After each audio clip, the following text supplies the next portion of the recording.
Welcome everyone to this webinar training session entitled Remote Control.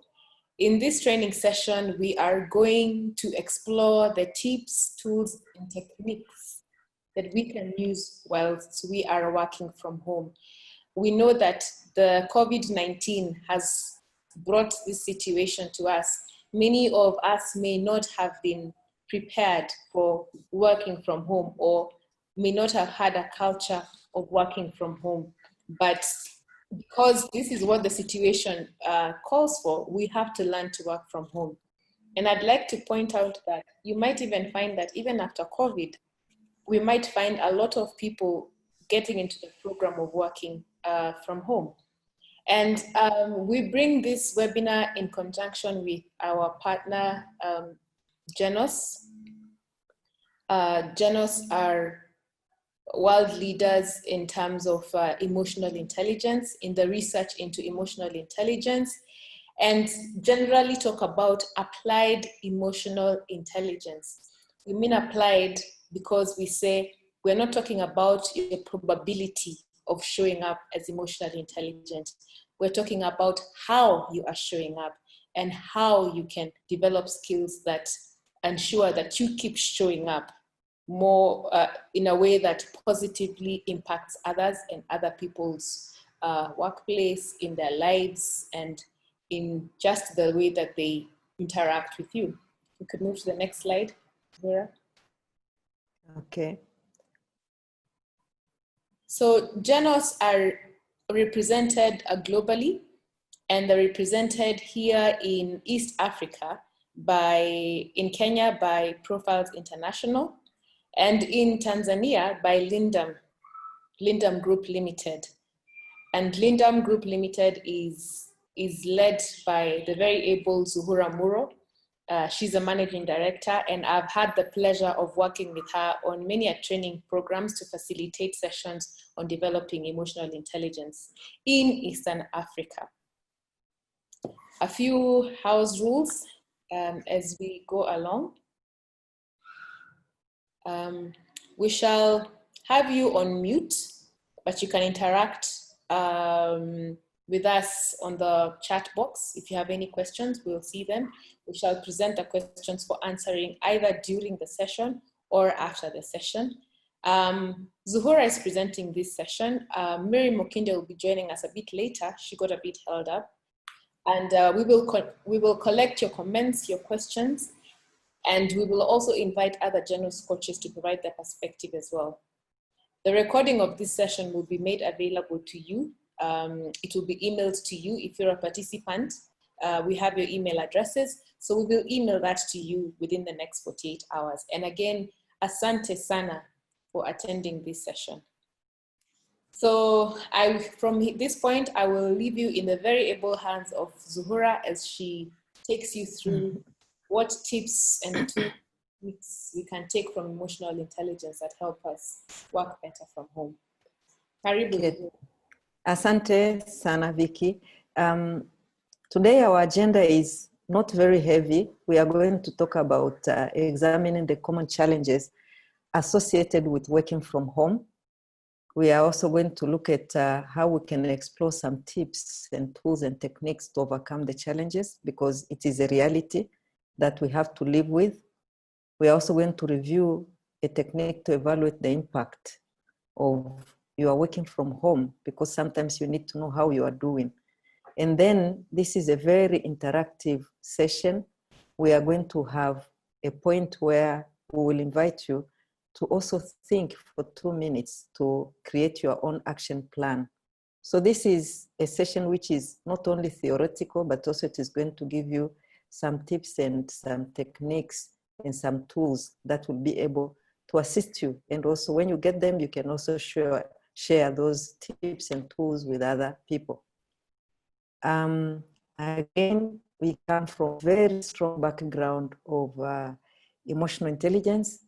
And normally when we start our sessions, we start with the model, which is the model that we use in terms of understanding how human beings actually respond to different emotions.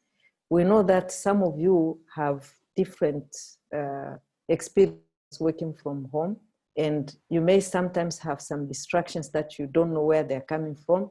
So this model is a model which gives us some core competencies in emotional intelligence. The first one being the self-awareness, meaning that if you are emotionally intelligent, in most cases, you monitor how present you are in any situation. But when you are not very aware of yourself, then you are disconnected. Then we have awareness of others in terms of understanding, especially when you are communicating with your colleagues away from where you are sitting, how empathetic you are in the situations that you are hearing. And then if you are not emotionally intelligent, you tend to be a bit insensitive. Then we have a third one, which is authenticity. And this one is the ability to be genuine, to be who you are in front of the curtain. And when you are behind the curtain, you are the same. You express some genuine disposition. You keep the commitment that you promise to keep, and so on. So if you don't have this skill, then you become a bit untrustworthy, and it is hard for people to really relate with you at a level that has deep trust. Then the third one is emotional reasoning.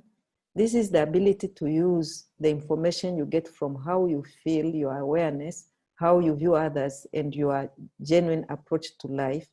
And you use this information when you want to make any decision. And in this way, you are consultative, you are expansive, and you have many options. If you don't have that one, then you tend to be a bit limited in terms of how you go about making decisions. Then we have another one, which is our fifth one, self-management. And this one, yes, the session which we had on Tuesday, it is about managing yourself. They say it is easy to manage many things, but managing yourself is not that easy. So when you have ability to manage yourself, it means you are resilient, you have self-control.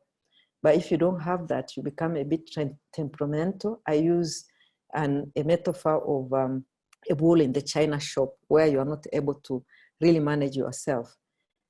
And then we have the fifth one, which is about positive influence, where you have opportunity to empower other people. Even when you are working from home, you can still use that opportunity to empower people to feel like you are valued, to feel like you are listened to, and so on. If that it is not very strong in you, then you get indifferent. You don't care about what is happening in the colleagues that you are working with.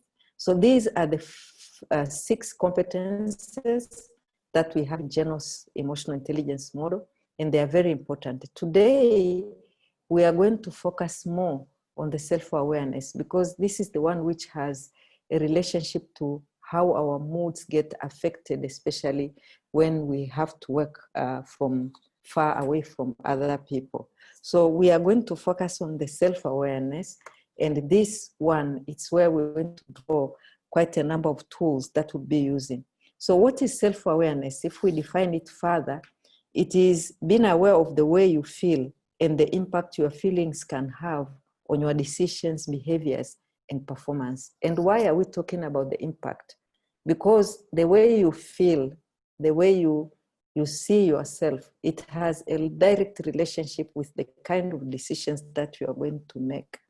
So it is very important to reflect on the way you feel, being aware of the impact of your emotions, that on your thinking, because emotions, they impact how we think, how we process things. Being aware of the impact emotion can have on how you interact with other people, and also being self-aware and self-management, that meaning that when you are very self-aware, you are able to really improve on how you become resilient on situations that may demand a lot of your energy.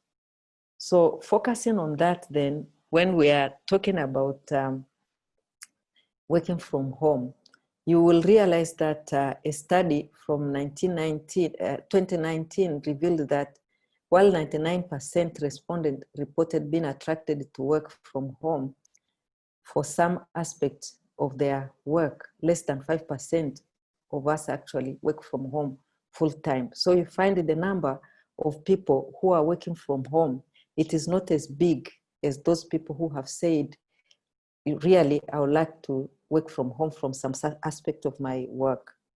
Until the coronavirus pandemic, it was only about 5% of us who are working from home. What is interesting is that leading into the current pandemic, an overwhelming number of people are working now from home, and people are finding some challenges that they didn't know before they started working from home. So put simply, very few of us are equipped with the techniques and the ability to be able to work from home without experiencing the challenges that we are going to talk about. But because there is a rapid shift that we see a number of people rising who are working from home, then we need to start talking about how do we now equip our homes? How do we transform our homes to become a place where we can work from without having to lower our productivity? So when we talk about emotional intelligence and we talk about being self-aware, and we said that actually your emotions influence how you make decisions. So we can say the way we feel, it influences how we make our decision.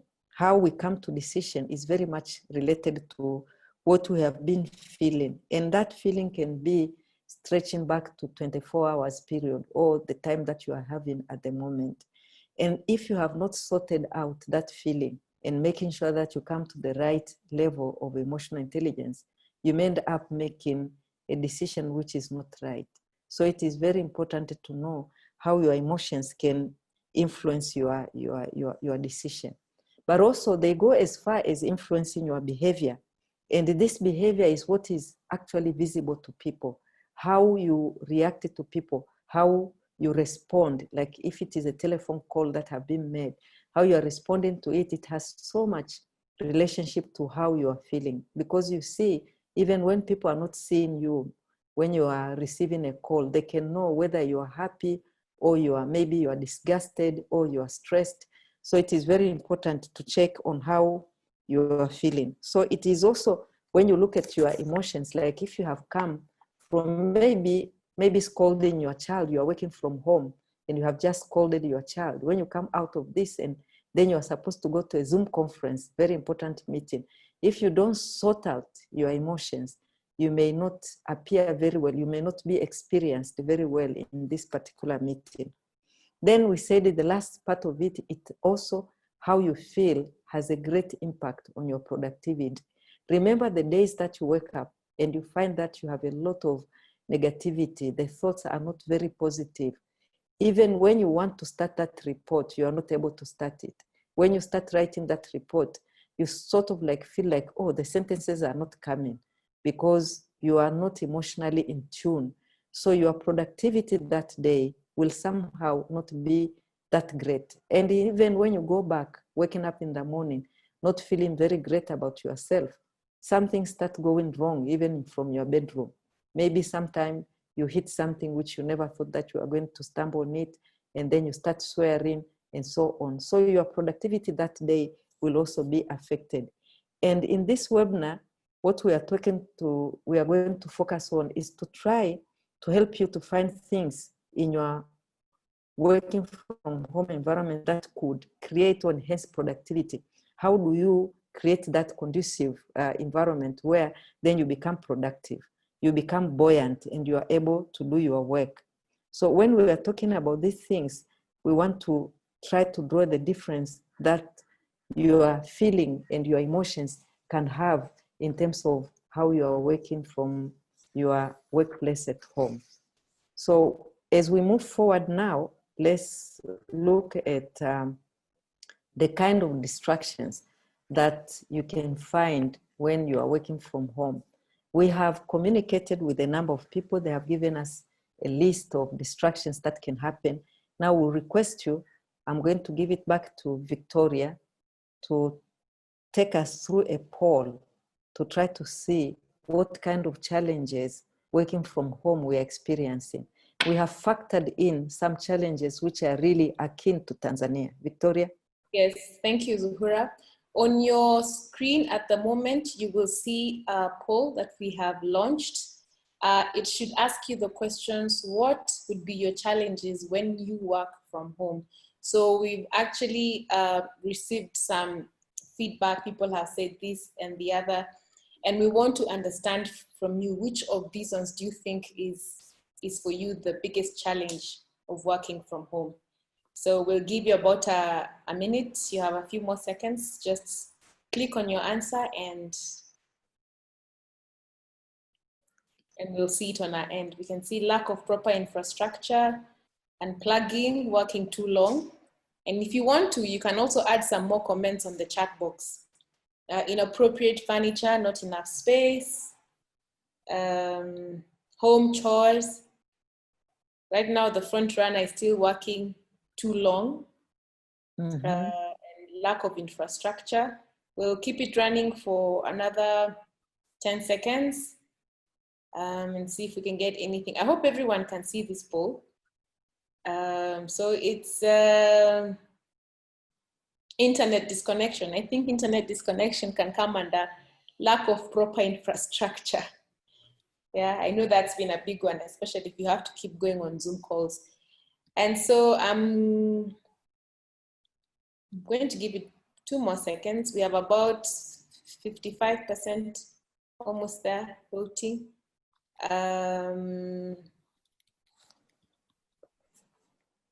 Okay, and in 5, 4, 3, 2, and 1. Let me just end it there. Yeah, you can only select one poll. So from all the choices that we have, and I'm going to share the results. Home chores is actually the first. Home it takes the cup with 26%. 26%. Yeah, 26%. Wow. And then coming a close second is working too long and plugging. Then we have a lack of proper infrastructure. I think that's power blackouts, internet. I see Mary has joined us. Welcome, Mary. I'll be unmuting in a second.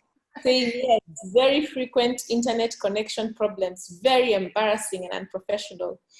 We also had Janet who says loneliness. My family is away from Tanzania. Yes, Zuhura, I think you can comment on this as I Yeah. Are you welcoming Mary first? Mary, welcome to this session.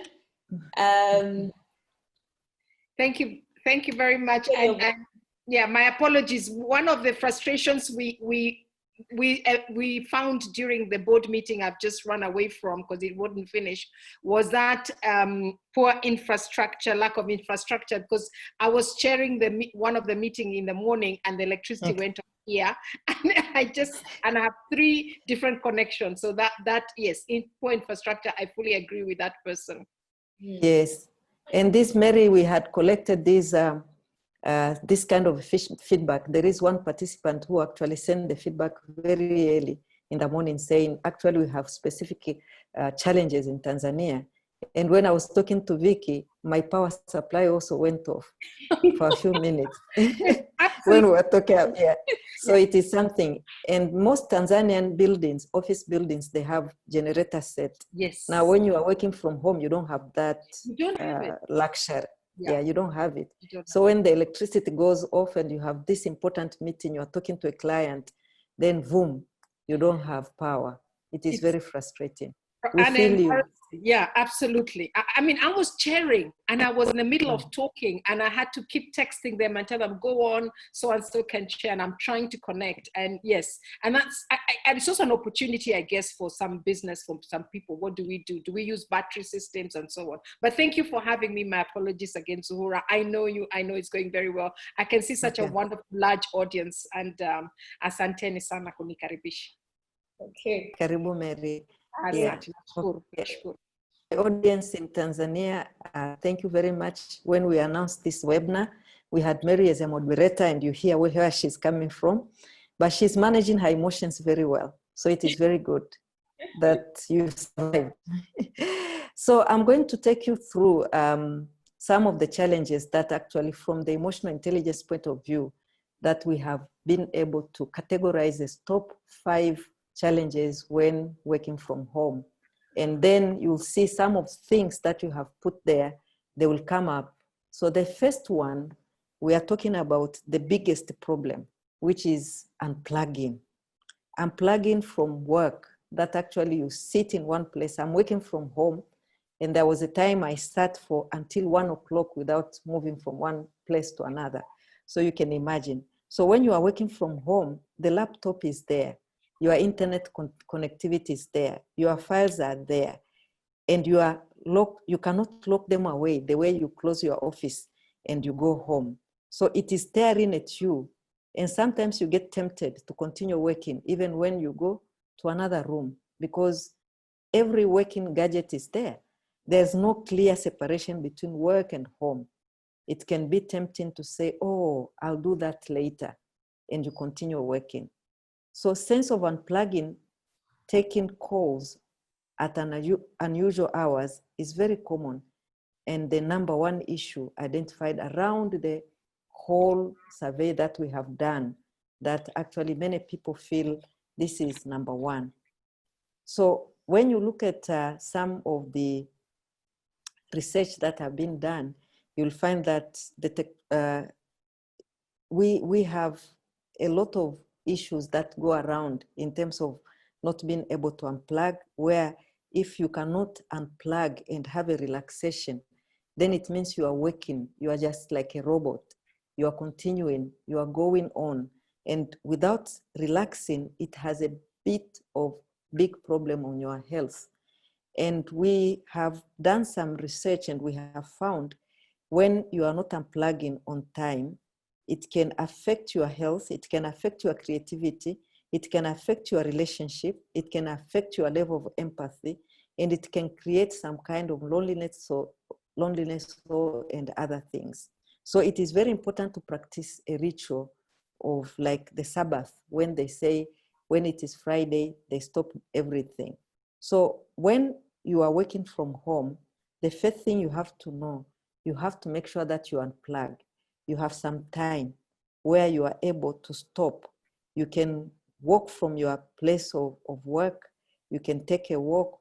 You can go to another room. You can do some other things so that you are able to take your mind from the work you are doing. Then you have face-to-face interaction, incorporates a number of nonverbal, such as facial expression. Now, when you are working from home and you have not unplugged for a long time, you find actually sometimes it mars your level of empathy. So unplugging is very important. And if you practice it, you'll be able to work much better when you are working from home. Another distraction that we have found, it is loneliness. The loneliness is, we are used to go to work. We are used to have tea breaks. We are used to move to another colleague's office where you can chat for a little bit. We are used to share lunch, but now all of a sudden you are working from home. And when you are working from home, you're feeling kind of lonely because you don't have people who are able to see you, to meet and exchange. That kind of loneliness, it's also not very good for your health. So there are some strategies that we'll discuss to try to find how we are going to address such things. Another problem that we feel when we are working from home, it is when we are communicating. Most of the communication that we do with people, you are able to have the verbal cues. You see somebody, you can see someone is upset. You can see someone has not understood.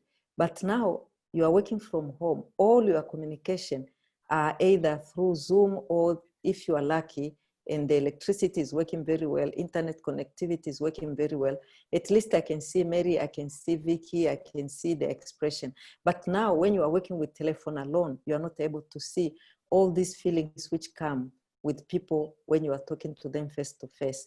This can create some kind of stress on you, especially when you are talking to a difficult customer. who maybe if you're a salesperson, you are going to meet, but now you have to speak through a phone. Sometimes you're not able to pick some of the frustrations very well and assist this customer on real-time basis. Then that one creates some kind of a guilt feeling in you. So those are the challenges that you can face when you are working from home. Another is a distraction. And most of you in the poll that we have taken, and this picture is very telling of these children. I don't know, this woman working from home, she's still in her morning coat, but the children are creating a lot of distraction. They are hyper, maybe they took a lot of sugar. So that kind of a distraction, when you have your children, they don't have something which is occupying them, they are butting in. So this is a real distraction. How do you keep these people from getting into your work? But also there was somebody who mentioned, and this is a lady, says also in African culture, you have visitors dropping in at any time. And when in African culture, you receive your neighbor coming to say hi, they see your car is parked there, you have not gone to office. Then they say, let me go to Mary to try to talk to her. But that is not the right time. Oh my God, you are about to go to your Zoom session for your board meeting, but there is this person or this particular client you want to talk to, but then you have your neighbor who's coming. I have a very sweet neighbor who comes in anytime when she feels like, and it is very distracting. Now I have my husband as my buffer. He sits in the sitting room and I'm sitting in our study so that at least I can have some meaningful work going on. So you have those distractions. Of course, you have dogs. I have 2 dogs, and some of you may have dogs at home. They are barking all the time. Lucky enough, during the day, my dogs are packed away, so you won't hear them. So these are the distractions which are real and they can happen. And then you have also some people who are working. You may have your neighbor who is mowing his lawn. So what is happening? The machine is just going on when you have a very important client you are talking to, or you have a very important meeting. So this distraction can happen when you are working from home. Another distraction, which is very, very interesting, is also staying motivated. Imagine from morning, I'm sitting in my study room. I don't have opportunity to interact with my fellow staff. And I have some work, I have done reports to write. Sometimes that kind of motivation goes down. How do you keep it? So these are some of the distractions that may come when you are working home. So we have looked at a number of distractions. And when you look at them, the first one which I talked about, it was unplugging. How do you now stop everything that you need, gadgets and whatever? Like for my case, I've even moved one small printer home. I have my laptops, I have my iPad, I have everything here. And my study room is not very far from my sitting room and my bedroom. So sometimes I get temptation to go, let me check the email. Let's take, oh, I have sent this message. Maybe they have responded. So all these are unplugging, which is taking a toll on us when we're working from home. The loneliness, the distractions, not being able to stay motivated, the communication, and so on. So look at this one, and Vicky is going to run another poll of what is the biggest challenge that you see working from home from your own perspective. Okay. I know someone shared that the direct conversations is something that they miss. I think she's from Kilifi. Direct exchange with colleagues. So internal bonding might be suffering from Stephanie. Anna Bahati says, kids wanting to be part of my meetings. Those ones, she should tie them. I'm joking. Mary, perhaps you'd also want to share as we get the polls in. Yes. I think for me, I've actually just done the poll, and I think for me, staying motivated. I have been working from home for a long time, 8 years now since I left corporate. So I'm on several boards. I'm on a bank, I'm an insurance company, and actually we have also an affiliate in Tanzania. So I'm really happy to be here, and we have like 4 or 5 companies in the group. And then I'm in energy, and I'm also in coaching and so on, and training. So I've actually never had an office. I felt I missed an office, and I thought I needed an office and people, but now I'm used to it after 8 years. And I think the biggest one now I'm thinking, and even now with COVID, with the extra stress and tension, I think staying motivated for me, it's getting there, because I even have work. I have deadlines, and I just don't feel motivated to get up from the chair, to get up and do it. And I can't even sometimes tell, is today Monday or is it Friday? I feel like there's a cloud hanging over me waiting to burst. And that's why for me, emotional intelligence and the series we're doing, and hearing Zuhura, who come up and say, do something outside yourself so that you're not thinking about me, that has really connected that very first web series we did. So for me, I think staying motivated is personal. Very personal indeed. The answers are coming in, and as the winner is distractions, I'm going to end the poll in 3, 2, and 1. We have about 66% people polling, 42 people. And the winner is distractions, which in this part of the world seems to be the hugest one. I think we were talking about it in the last series, saying whereas in the West, unplugging is a big one. Yes. Yeah, in East Africa, it seems to be distractions, probably because of all those things that we're going through, and that our age bracket is a bit younger. Okay, do you want me to share the Kenyan numbers? Yes. This is surprising, because actually in Kenya, it was exactly the same in terms of the order. Distractions was number 1, as it is here. And then here, number 2 is unplugging, and Kenya wasn't. Number 2 was the first time was staying motivated. And the second time it was unplugging, in line with Tanzania, the second lot of people. And like Kenya, loneliness was really low. Here it's 2%. In Kenya, both of them, the 14th and the 23rd, was also 3%.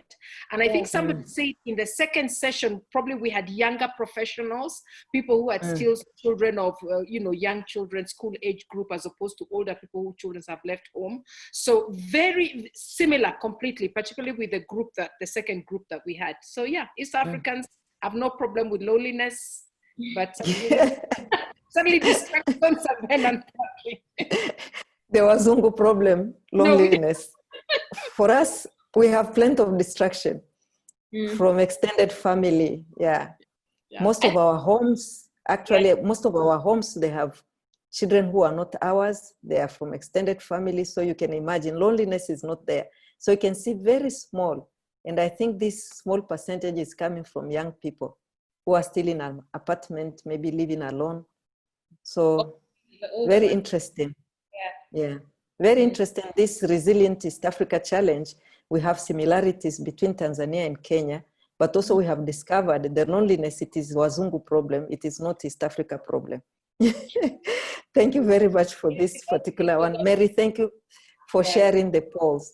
So after we have looked at the polls, I think we can now move ahead and try to see, okay, we have these distractions, but we have a reality that we have to continue working from home for some time. We don't know whether it is going to be some few weeks to come or several months to come. We don't know how the corona thing is going to play. So the first strategy that you can use is delineate your workplace. Very important. But also we had people who are saying that they live in smaller spaces where they cannot find a private place where they can put their workplace. But it is very important to define, where am I going to work from? Even if it is a corner, define it and say, this is my workspace. And you have to designate it and talk to the family members about this workplace, that you need to work somewhere where you can be at peace and be able to carry on and work productively. Communicate with your working hours with your family, so that at least they know that they should not create a lot of distraction. And also you can also communicate to some other people who normally come in, like for my example, There are people who know exactly that my phone is on mute at certain time during the day, because they know either I'm training or I'm having a session. So it is very important to make sure that these are known to the people who frequently meet with you. Then log out of social media. We know how social media can be destructive. Social media, when you hear beep in your telephone, immediately you want to see what is happening. So it is very important. Now in the social media, in Tuesday webinar, we talked about muting facility, where you can mute. We talked about airplane mode, where you can put your phone on airplane mode. Because when you have something to be completed, you cannot allow you not to have boundaries. You must have that boundary and say, I'm going to attend to my calls, I'm going to attend to my email at a certain time, because I have to finish a certain project that I'm working on. Then turn phones to flight mode, which I have talked about. And we have another strategy, which I want to move on now.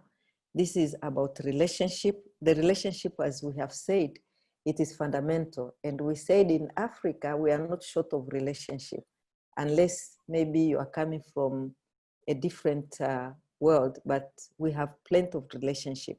It is very important because we know the physical contact we have, they have ability to build us. They have ability to make us feel much better, because we need that kind of a social animal. We want to be close to people that we know. And research have shown people who have social networks, people who have people they can meet with from time to time, they tend to live longer. And it has shown loneliness actually create a number of diseases and also shorten your lifespan. So when we are looking at the issues of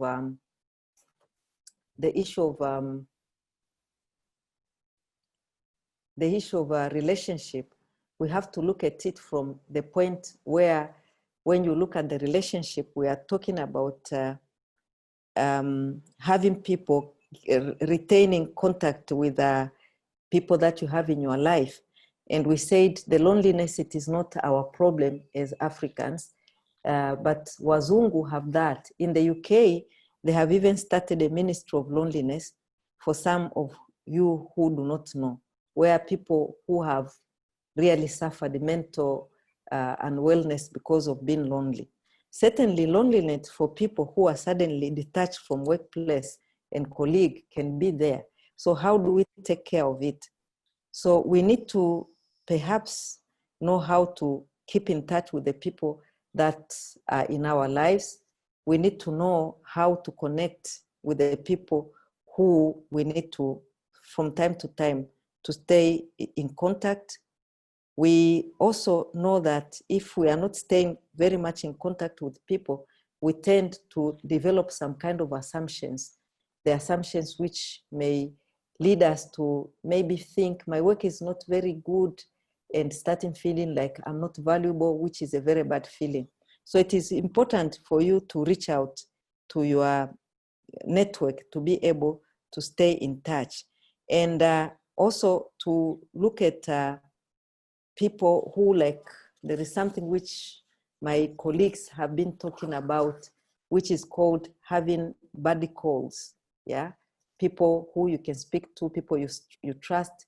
We also talked about it in the other time when we were having our webinar. So important to build that kind of a connection with people, to make sure that we are not going to go insane by working from home. The third one we are talking about is communication. In the communication, we are talking about applying focus. When you are working from home, most of the communication you are doing, they are telephone communication, and these people are not close to you. If you don't apply focus and you decide, maybe you are distracted. When you are working from home, you may be distracted by your mobile, and you are maybe distracted by some other things. But if you are not focusing when you are talking to people on the phone, they have a way of picking that you are not actually paying them attention. You have divided attention. You are not being present, and not being present is a behavior which is very easily picked by people, and you can turn off even a client, by you not paying enough attention when you are communicating to your people, to the people that are listening to you. Then you have also to try to remove distraction, because when you have so many distractions that are barging on, it is not possible to have a proper communication. And those distractions can be on the way where, when you have an email going on and you have maybe something which is going on in the house, these are the distractions that may actually make you not be effective enough, especially when you are communicating with people who are away from you. And these people who are away from you, because they're able to pick from your voice and your tone, you have to be very careful to know when do they want to end a conversation, so that at least you don't go overboard speaking for a long time to the extent that this person get bored and feel like you are not being useful to them. Then you have to end the distraction by writing down the points that you want to communicate, because sometimes when you are talking without having a script, you may miss a point. So it is very important to note down what you are talking about, and making sure that the other person follow the sequence of the communication you are putting across. And there is another skill, which is very emotional intelligence skill, listening attentively. Today I had a telephone call with a person I work with in one board. And this person says, sometimes there are people who have very valuable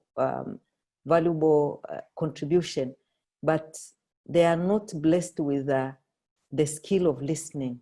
So they know how to respond, but because they are not listening very attentively, even if it is a board meeting or a meeting which is very important, they miss the point and they create some kind of anguish to some people who are listening to them. So it is very important when you are working from home to develop active listening. Active listening. Some people talk about emotional posture in your listening.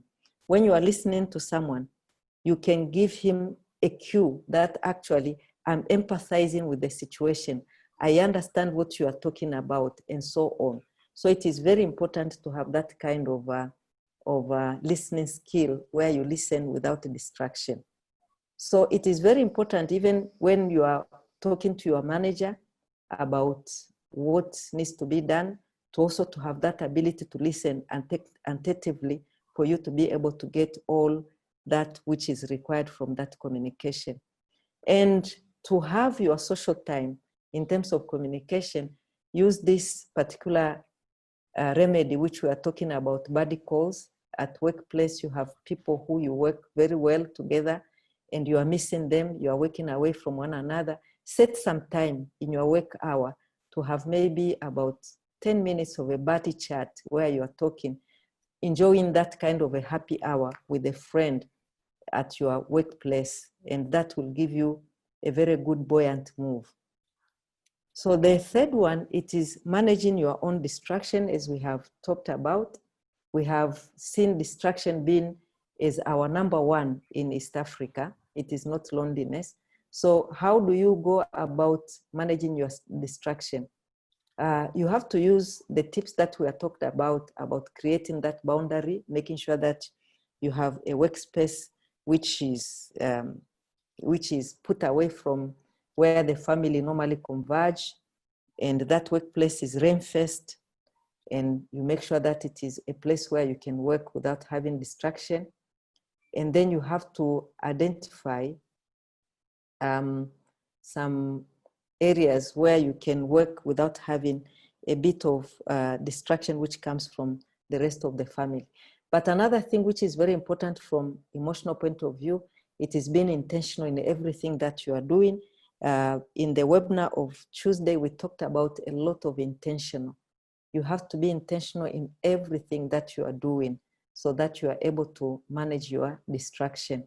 Write down very clearly what you want to achieve for the day, and make sure that you review what you want to achieve instead of getting distracted with some work which is not relevant for that particular day. I'm one of the people who have this problem of distraction, because I may be working on something very important, but if Mary or Vicky send me an email of something which is very interesting and I love doing, I leave what I'm doing and go straight to what they have asked me to do. Then later on to realize, actually, oh, I veered away from what I was supposed to do for that day. And then log out the social media. We have talked about already about logging out the social media. And recognize that switching from this one, recognize, what is it Mary there is talking about? Recognize. Mary, can you see the last point? Recognize that task switching is cognitively draining. This is when you're working on 3-4 things. You know, they say women are the best multitaskers, but really research has shown that no, one thing at a time. Yeah, one thing at a time. Yeah, there is something which is in the psychology, we call it milkshake, you know, multitasking. Your brain is not wired for that. So it is very important not to go to milkshake multitasking, which actually destroy your ability to become productive. So another thing which I want to talk about, it is stay motivated, because we talked about it very much. And this is a very nice photo. Mary has put it up for us. Eliud Kipchoge, yeah, the fastest man in the world. And then we ask ourselves, how did he stay, you know, focused until he was able to achieve this kind of achievement? When you want to stay, when you want to practice this staying motivated, you must build a routine. The routine has to be very clear. It's like when I'm preparing to come to my study room, I prepare as if I'm going to work. I wake up, I dress up because it's a routine. I carry my handbag to my study room as if I'm going to office. Sometimes my husband will ask me, are you going to office today? But I'm saying I'm going to office just a few meters away. So it is very important to build that routine, that when you wake up, you have a certain routine. Take breaks, because you cannot go on unplugged for all time. You have to take some break, go to take some water from your water dispenser or from your refrigerator, a drink or something like that. Focus on your workspace very much. How is it arranged? Make sure that it has the ambience that can give you motivation to work. For me, I have some scents, which when I burn those scents, they smell very nicely and they make me very motivated to continue working. I also have some family photos where I'm working. I have some very interesting things that I look at which keep me motivated. So it is very important to make sure that your workspace has some kind of motivating working environment. Build activity into your day. Make sure that you plan your activities. You have different projects and so on that you have. And then be a positive influence on others. When other people call you, they want maybe support. Like Rukai and I, we are working 28 miles from one another. When she's calling me for support, I'm there. And then you must build that kind of a support which you give to other people who you are working with. So it is very important, because we have that picture of Eliud Kipchoge, because remember the lonely hours that he spent running, practicing to come and break that record, which is really fantastic. So all of us, we can achieve that kind of achievement by improving our productivity at a very high level.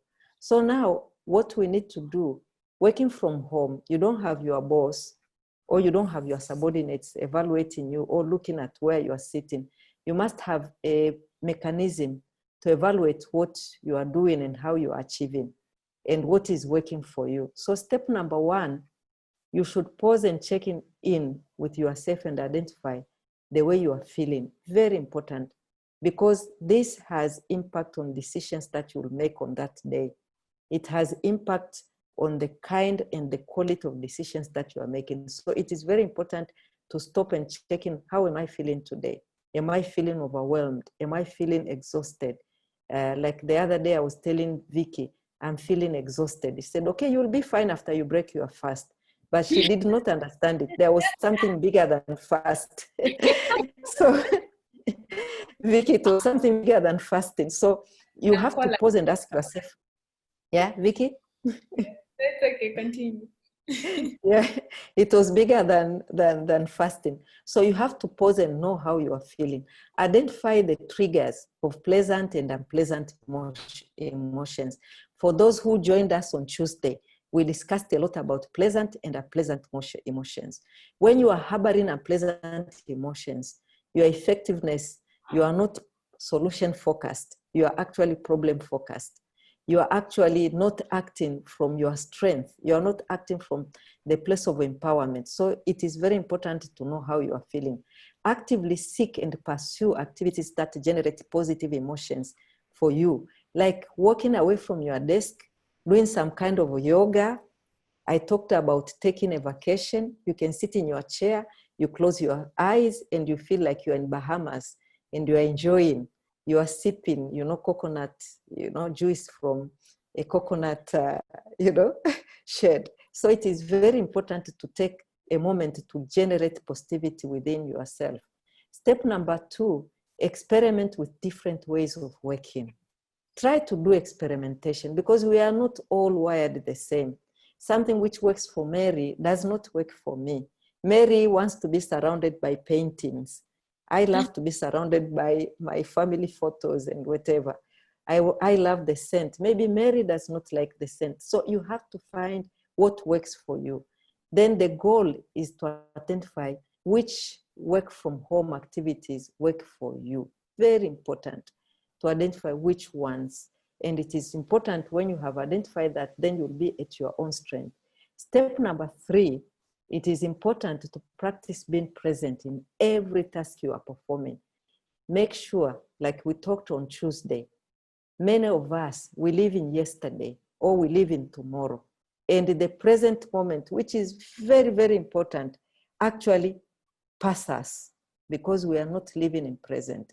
So that present moment, knowing that now I have this task, I'm preparing this report, and this is the report which is sitting in front of me, and it has to be done.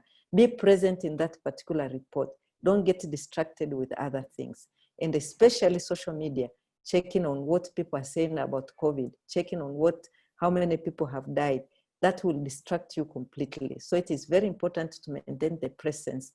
Search for opportunities to cultivate focus. We talked about focus a lot. When you stay grounded, you stay focused, and you have that kind of a mental focus in whatever you are doing, your productivity is going to be much higher. Accept that loss of focus is part of this process. Sometimes, yes, you may have some distraction. Like when I was talking to my colleague, Vicky, in Nairobi saying, oh, I'm exhausted. And she thought it is because I'm fasting. Fasting is very little thing compared to what I was going through. So I won't divulge it here because I have some audience. But really, sometimes there are some things which takes you away from your focus. And this can be coming from your extended family. It can come from your network. It can come from your colleagues. It can come from people.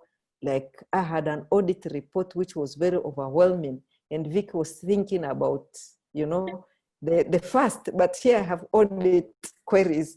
So those are the things that actually can derail you and take the focus away from you. And then before you realize it, what you had planned to do for the day is gone. So it is very important as you are working from home to stop from time to time, to take audit, because as we discussed on Tuesday, we are creatures of stimuli. Some events will happen at home.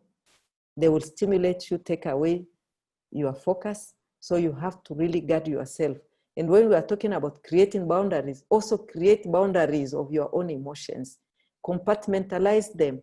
There are some people who talk about Robin Sharma in his book, Leadership Wisdom. He talks about having, worry time. So you schedule worrying. You don't let the worrying come into your workspace. So it is very important to know that. So after talking about all these strategies, I have spent a lot of time explaining them, giving you my examples. Now we want to take yet another poll of which of these strategies are you most likely to focus on? Vicky, please run the poll. I guess I'm here and you should be seeing the poll right now. At this time, I also want to invite Mary again, just to add on to what you have said. Yes.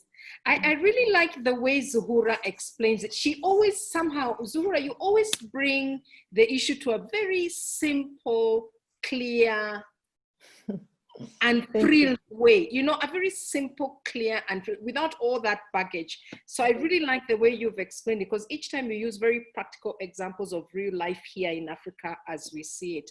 And we were also having some chats there about, you know, social media and unplugging, or, you know, using it to unplug, or sometimes it's a distractor because it goes both ways. So I'd just like to say that Derek, in his series, when he ran it, he actually introduced us to 2 apps. One is called Focus Keeper. Focus Keeper, you can Google it, they're free. Focus Keeper, it helps you to focus. Focus Keeper, and the other one is called SC for self-control. SC, self-control. And I really love apps because I use my phone a lot, and what I do on my app, my phone has settings where you say, when do you want anything, whether it's the camera, anything, it tells you to put in the hours that you want it to work. So I put, I think I put from, is it from 8 o'clock or 7 in the morning till 10. So at 10, it switches everything off except some very core things. You know, it switches off my BBC, my CNN, so anytime I want to go to YouTube, it tells me, oh, I have to set it, is it for 1 minute, 15 minutes, or ignore the whole setting. And that kind of helps me control. And then the messages don't come in, they don't make noise. So I think those are very easy tools. I also liked about what you're saying about listening. You know, really listening, and how, you know, active listening, because I'm finding, and I find it's not just me, some people are saying, and I'm sure Zuhura, this could be for you, that I'm finding online meetings very draining, more draining than a physical meeting when I'm there. I finish with a headache 2-3 hours. Literally, I feel like I've been running. I'm mentally exhausted. So, you know, one has to be very mindful, and so you have to be more attentive, very focused on what your words as you are saying, but, you know, but also understand that this medium is very different from the normal one. I do like the way you're putting it. Yeah, and I got it from my colleague who was talking about that kind of active listening. And I remember it was in a situation where actually created some kind of discomfort to some people, because if there is no active listening with this kind of media we are using, the frustrations are very high. And I feel you, Mary, it is true. Sometimes I come out of this kind of communication feeling more tired than physical ones. Yes, absolutely. Yeah. And I remember also Derek told us a few things. He remember when we were chatting, and last week we asked him what are his top ones. And he said his top ones, particularly, I mean, it goes for everything. It's really physical well-being. He said, really, you have to sleep, drink less alcohol, which that one I have to admit I've not yet listened. And do some workouts, breathe, mindfulness. So I'm using some of his. Last night I slept very well, but I know all of us are probably existing on less sleep. So I think Derek said his first and most is physical well-being. Is, I guess, part of self-care or self-awareness. And Tuesday he shared walking into the forest in Nairobi. Yeah, he went for a long walk. Yeah. Okay. Yeah, I think let's see the poll. Physical well-being is just like even your car. When your car is working well, when you've taken it to the garage and you've oiled it, it runs very well. So even for you, the things that you know your body needs, you should give it to them. The drinking of the water, the walking. Yeah. Let me share the polls. Yeah. Now, first on the list is staying motivated. The strategies that the attendees are likely to focus on. The first one is being motivated with 47%. And then second, it's very high. Managing distractions. Maybe you could share on the chat any thoughts you have and why staying motivated has now become top of the agenda. It would be interesting. Elizabeth Kilasa says, staying motivated for me goes hand in hand with unplugging. The way I say it, if you have no way to unplug, even if the staying motivated is hard. So can Mary share how was it when you did it for the Kenya audience? Which one was the first? I'm trying to find it. I can't remember, but I think it was probably managing distractions. Yeah, which is second for Tanzania audience. Yes, and then they came back now to staying motivated, but it was managing distractions. A lot of people felt that, you know, you have family. In fact, I remember one guy had put it on the LinkedIn that his house is a restaurant, it's a school, it is an office, it is a, you know, so that kind of, how do you then start creating the boundaries? And I remember one of the things, either it's Vicky or somebody who said that boundaries is not just space boundaries, it's also time boundaries, because you've got to be clever and not try to control everything. When are the kids most distracted? When is most of the housework happening? So don't try and do your things at that time. Pick at that different hour so that you're not in conflict. So look at how you can create, maybe it's a time boundary. Do you work, are you nocturnal like me? Then pick late hours at night and you're able to, we have to work different. It can't be from 8 to 5 anymore. Maybe it's early in the morning, 6 to 8 o'clock or whatever you do your time there. Then sometime over lunch or just after lunch. And then in the evening from maybe 8 p.m. and up till 10. So that way you're fitting your own time to do the pieces of work. Because if you compete with the family members, with the chores, with the daily run of your household, you will be the loser. Yeah, yeah, well said, well put. That's well said, Mary, indeed. Especially those who have small children at home. You may have to really have a time boundary. Yeah. And for Muslims who are fasting, also the time boundary is very important, because the moment you come to 5 o'clock, 6-ish, really you cannot have any work done. It's better to start very early in the morning. You run with the speed until somewhere at 4 o'clock. Then you start the preparation for breaking the fast, and then family time and so on. So really we cannot say it is one size fits all, but you have to look at what works for you better. But now we have the statistic for Tanzania, staying motivated is coming one, and then distraction coming second. The other way in Kenya, managing distraction is there. And it's interesting because for me, I think the staying distraction, you know, the strategies for staying motivated, is that was the number one, eh? Yeah. They're more difficult because they're personal. So it requires quite a great deal of self-awareness, you know, understanding about self-management, and for getting a lot more emotional intelligence about yourself. You watch yourself, you learn yourself. When do you get this? When do you start going to the fridge to pick things? What happens? And then what strategies will you put in so that you can, you know, stay motivated? That's a lot more personal things that you need to do, which is tougher, I think. Yeah. It's tougher, but also they can, I mean, it's more controllable because it is about you. It is just a matter of self-discipline. Yes. There's Bakari who has said, I'm also a victim of unplugging, not being consistent with taking breaks. I'd just like to share something that was shared by one of the members of our audience. The same thing, there's an app that, or even you can set your timer, that every 90 minutes or so, it beeps and you know you have to, even if it's just getting up and walking for 5 minutes, that's helpful enough. Because you know we're ending up, I mean, if you can count how many hours you end up just sitting. Zuhura and I have the record. When Zuhura said that she had some meeting, was it yesterday? And she sat the whole day. I said, phew, I'm not the only one. Yes, exactly. For 6-7 hours. Yet, but Mary, now I have a Fitbit, which counts my steps, yes. And it gives me weekly. Yeah, because I'm already over 60, so you have to do that. So am I. So that kind of a watch, which actually take care of my steps, how many steps I've done. Then it gives me stars. Sometimes I get 5 stars, sometimes I get 3. Also, it monitors my sleep. So it is, you look for some things which will help you. So that's why I'm saying, it is not a one-fit jacket. Your Fitbit is emotionally intelligent. It's giving you stars and making you feel good about yourself. Exactly. And it gives me also, sometimes it gives me that kind of a cup, you know, and then a balloon which explodes to tell me you're a good girl. So you can imagine. Okay. Okay, so we move on. We have seen our poll.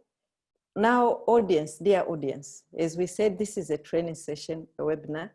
It is not a panel discussion. It is more of imparting some skills and tools that we can use. Now, I'm requesting you to spend about 2 minutes to set an intention, because we have said with emotional intelligence, it is an intentional action for how you will manage your working from home environment. Just, there is what the people say, what you put down in writing, get practiced. Try to put down a few things that will help you to intentionally, I'm repeating, intentionally manage your work from home environment. What maybe you may need to remove from your work environment, how you need to restructure it in such a way, or maybe deciding how you are going to create that kind of short breaks, like what Vic has been talking about, putting a beep in your phone or something like that. Feel free to share some ideas via the chat box, because when we are going to send you the recording after 48 minutes, you will be able to learn from other participants what they have said. It is not possible at this particular time to read all the chat box, but remember, this is recorded and you will be receiving an email. Yeah. So share, please. Yeah. It will be very interesting. Maybe you may I want would like to. Yeah, I would like to hear what Tanzanians, also put in. It would be very interesting. The one thing, an intention that they are going to do to manage their working from home environment. I'll be quite interested. Then you also tell me the makeup, the diversity of age, male, female responsibilities. It's always interesting to learn from other people. We have Temo who has said work from home has also resulted into almost overuse of these online platforms. It is like works meetings that we would do in 3 weeks. Actually, yes, it is so exhausting. Suddenly, it's like everything that could never be done is just being squeezed. I really agree with that.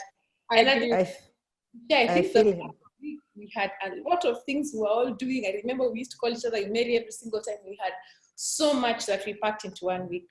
Yeah. It was a lot. It was actually a lot. Yeah. What else is coming there? Elizabeth says, I can be able to manage work by ensuring I set boundaries, actually dress for work. That's very important. Ensure I establish very important. A routine. It is important as well to stay mentally healthy and identify support that may be needed from your line manager. It's very important to keep those communication lines open. I think that's really good sharing. And to be genuine, one of the emotional intelligence skills is authenticity. Yes. Don't get drowned. Call your line manager, talk things, discuss things, and that actually will keep your mental health very good. So it is very important. I like the one of dressing up to go to work, because today I was talking to a friend of mine. He's working in a bank, and every morning he will just put on his work clothes, his shoes, the tie and everything, and just go a few meters to sit and work. May I make a confession? So it is very important. May I make a confession, Zuhura? I always say today, I normally wear very beautiful from top. I wear a nice top, but everything else is just casual, even sandals. Today is the first day since March 17th that I wore full dress and even the shoes, because I was chairing that board committee meeting. And I did feel different. I felt different from the other days. So I hear about your with a suit. I tell him I agree 100%. It's tough discipline to do, but I agree.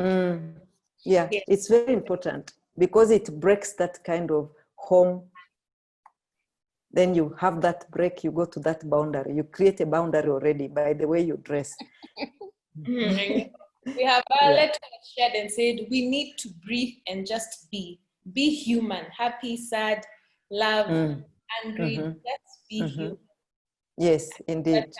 And also to be able to empathize.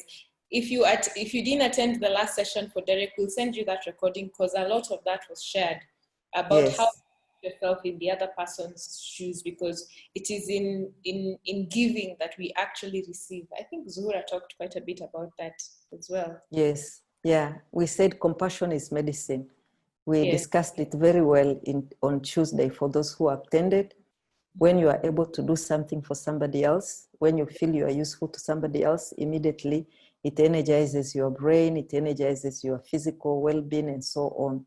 So these are the practices that come from you remember we talked about our central control point, which is our brain. So it is very important to have that kind of a compassion. And the moment you exercise compassion, it becomes a medicine. In fact, I was watching a video the other day about the neuroscience of emotion and how much they've actually gotten, how much information they've gotten over the last few years on the brain. And they say that it's surprising how much space social world takes up in our space. It actually takes up the most space in our brain. That is why when we experience social pain, it's a lot more than physical pain. If you are in an abusive relationship that you're abused, it actually takes you so much further back, because a lot of our brains are set in a social world. So I found that interesting. Yeah, so we are going to move forward. You have your action plans, audience. Yeah, and I'm sure even if it is one thing that will actually assist you from this particular webinar to improve your work from home environment, you'll see drastically your stress levels will go down, but also your performance will go up, because it is one thing at a time. When you practice it and you make sure that it becomes part of your routine. There is one of my friends, my mentee, who actually has a habit journal. That habit journal is where actually she drives all the discipline that is required for her to stay buoyant and very productive. So there are so many tools that we can use. So after we have looked at this particular session, and we have gone so far discussing about working remotely, we now come to a space where we want to bring everything that we have discussed today into kind of a summary before we close our session. Vicky, do we have some questions that are burning questions before we do the summary, where Mary and we can maybe respond to from the chat? Oh, just people sharing what they're going to do. I think we have a lot of people who are going to implement routines, wake up and work earlier than usual, practice strategies, staying motivated. Yeah. Okay. So there is no burning question. No. Audience, I have Mary Kindia, and we have Vicky, myself. We are all, certified practitioners in emotional intelligence. If you have any burning question that you want to ask, please do ask. And some of your questions can be a basis for our topic for next webinars, because we are also learning from you. So please don't shy away from sending your questions through the chat box so that we can attend to them. We are at your service. So we are coming to the kind of summary that I want to draw for the session today. And thank you very much for staying on until now. First of all, when you want to enhance your productivity working from home, you have to be intentional and engage. You have to intentionally engage in activities that make you feel positive and support your productivity. Because if you are not having those pleasant feelings that we discussed the other day, your productivity will be affected. The kind of decisions that you'll make will also be affected by the kind of feelings that you are having. But the behavior, because now you're working away from your colleagues, from your bosses, or maybe you are a boss, you are managing other things. So if your emotions are not in the right plane, they are not pleasant emotions, when you call somebody, they will hear it through the telephone line that all is not right, and that will affect their productivity and your productivity. So you look at the loss in terms of what you lose in terms of revenue by maybe having a behavior which has a negative impact on the people you work with, is very costly for our companies and the businesses that we are doing. Then the second one, identify the triggers of positive and unproductive emotions. Very important. What actually create unpleasant moments, emotions to you? The Tuesday webinar, we talked about we human beings being the creatures of stimuli. The events which are happening in our lives, they can be a trigger. For example, when we were preparing for this session and immediately the power went away, completely my mood was blanket. I felt like, oh my God, oh no. And Vicky made it even worse. So you have no power? So I said, oh, this is going to be bad. So immediately I have to look for solution. I said, Vicky, I'm leaving, I'm going to look for solution. Lucky enough, the power came back. So you can imagine how it was going to dampen the day for me. Of course, we are going to have connectivity, but it was not going to be like what we are seeing today. Another thing is experiment with different ways of working. This one we discussed at a long run. Please do not copy and paste. What works for Vicky does not work for me. What works for Mary does not work for me. So I have to look for ways that actually will give me a buoyancy, keep me energized and keep me motivated as I work from home. So it is really unique. You are a unique individual. You are amazing. So you have to look for something which works for you. And if it works for you, it might not work for your subordinate, or it might not work for your boss. So you have to create some kind of a balance. The fourth one, practice being present. This I cannot overemphasize. Very important to be in the present moment, because we get the stresses that we get in our lives for not being present. We get the stresses because we are worrying for some things which will not happen. The other webinar, I talked about 99% of what we worry about never happen. So it is very important to be present. Don't start thinking about what is going to happen to my job. Focus on the work you are having. Produce it at the best standard that you can produce by being present, by being aware of what is going on in your mind, what is going on in your emotions, so that you are able to remain very productive. And the fifth one, accept that some approaches will work for work and others will not work. Some of the things that we have told you might not work. For example, for me, I have this luxury where I have a workspace which is a complete big room. Many of you will not have that kind of a luxury. I have this luxury because my children are now grown-up men. They are married, they have their own homes. So all the rooms are empty. So this room I'm using as a library and a big bookshop. It is a room which was used by my younger son. So you can imagine you don't have that luxury where you are working. So some of the tools that we have given you, you have to modify to fit your working circumstance, your home circumstance. And also the hours that you choose, because Mary talked about also time boundary. Choose the time which works for you much better. So it is very important to do that. So I'm very happy that we have completed this webinar. But before I close, I want to talk a little bit about emotional intelligence. And emotional intelligence, as we have put it under Genos International, they are a set of skills that are able to assist people to become more aware of themselves, more aware of the impact of their behaviors on other people. They become more intentional in terms of taking steps to respond to some, even sometimes negative emotion, being intentional and being able to respond to them in a way that actually you create positive emotion to another person, in a way that you handle them and how you empathize with them. And we are a group of emotional intelligence coaches and trainers, practitioners in East Africa. As Vicky has put it in the beginning, this was born out of Australia in a university called Swiban, which is our research partner. And in East Africa, we are represented by Profiles International in Kenya and Lindam Group Limited in Tanzania. But behind us also, we have quite a number of coaches and mentors who have done emotional intelligence. And you can follow us. We have given you so many hashtags. Maybe Vicky, you'll put back the hashtag which you had put in. But Resilience East Africa Challenge is a hashtag that you can go to. We have our next webinar for Tanzania, which is going to come on the 12th next week. And this is going to be Vicky and I. We are going to talk about leading remotely. This is for managers who actually leading their teams. Now you are leading your team. You cannot see what they are doing on their computers. You cannot see what they are up to.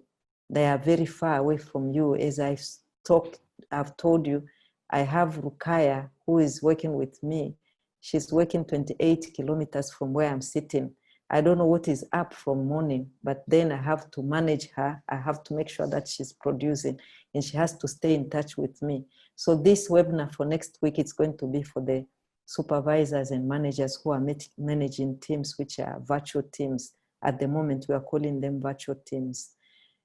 And lastly, I would like to thank you very much. This has come from to you from Emotional Intelligence, which is game-changing for business, which is life-changing for people.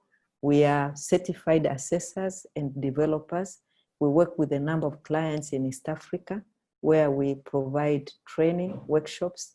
We also do emotional intelligence assessment, which actually gives you where you are in terms of your self-awareness, awareness of others, authenticity, emotional reasoning, and how you empower people. And when you get your report, it is a very well laid out report, which has traffic light to show you where you are green, where you are amber, where you are red. And when you see all these things, you have coaches like us who come and to help you to do debriefing of that report. And also we have development tips book, which will tell you if you have scored maybe amber somewhere, what do you do to come to green and so on. So all these tools, they are online and we are able to do that. And in May, before the end of May, we are going to run certified emotional intelligence course, which is going to be done in partnership with Profiles International.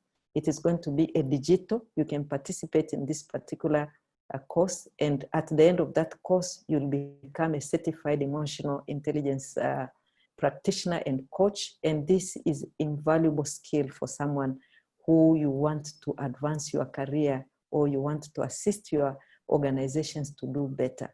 So thank you very much for joining us. My name is Zuhura Muro. As I've told you, I'm Managing Director of Lindam Group Limited, which is a representative of Genos International in Tanzania. You're welcome. Vicky, do you have a last word to our participants? I'll ask Mary to first say her last words, and then I can wrap it up. Okay. Two very quick last words when Zuhura was talking about triggers, and we had talked about it before, and I really liked how she said it. So it's a question of realizing what triggers you. Remember our conversations, for me, I realized it was a doorbell, people coming to deliver things. And once I realized I was self-aware, that's what's getting me emotional, worked up, I feel clean, don't touch, wear your gloves, and I'm stressing everybody. I was able now to be self-aware, and then how do I react? Why was I being negative? I think Derek said he realized it was a dog barking each time, or was that you, Vicky? Perhaps people starting to be self-aware and understand what is it that gets them up and they're starting to scream at the kids or getting stressed. That's a very nice point that she said. I guess my last word is to say, a famous quotation that I really now understand more, having learned what emotional intelligence is and what Zuhura has just said in her last words. It is not what happens to you, but how you react to it that matters by us. That is such a wonderful quotation. To me, it just kind of talks about what emotional intelligence is. It is not what happens to you, but how you react to it that matters. That's yes, very important. You have nailed the coffee. Oh, yeah. Not coffee. The session. Sorry. Because of maybe I've heard a lot about death and whatever. Sorry, it is not coffee. The subject. You have nailed it. All right. I think that sums it up. Oh, I like that. I've never thought about it, but it's true. It's actually how you do everything. Responsibility. The word responsibility, your responsibility, how you are responding to what is happening is what matters. And on Tuesday, we said, responsibility. Yeah. Wow. So on Tuesday, we talked about that. Intentionally, you have to choose how you are going to react to some of these things. And you'll find your life becoming less stressful. You'll become more productive and more contented with your own life. And also you can achieve what many people have found elusive, work-life balance. Thank you, Zuhura, so much. And thank you, Mary. Mine was just to moderate the session. Someone is asking how to get to join the other sessions. If you registered for this one, this is the same link that you will use to attend the other session, which is on Tuesday at the same time at 4 p.m. At that session, you'll have a few of the questions I saw here answered. And I think there was someone who raised a question and said, how do I get the right emotion? And I think Mary has answered it very well and said, it's not about the right emotion, learning to react to the situation, because you'll always, I guess, be empowered with many things in you. And with that, I am going to, again, thank you and wish you a lovely evening.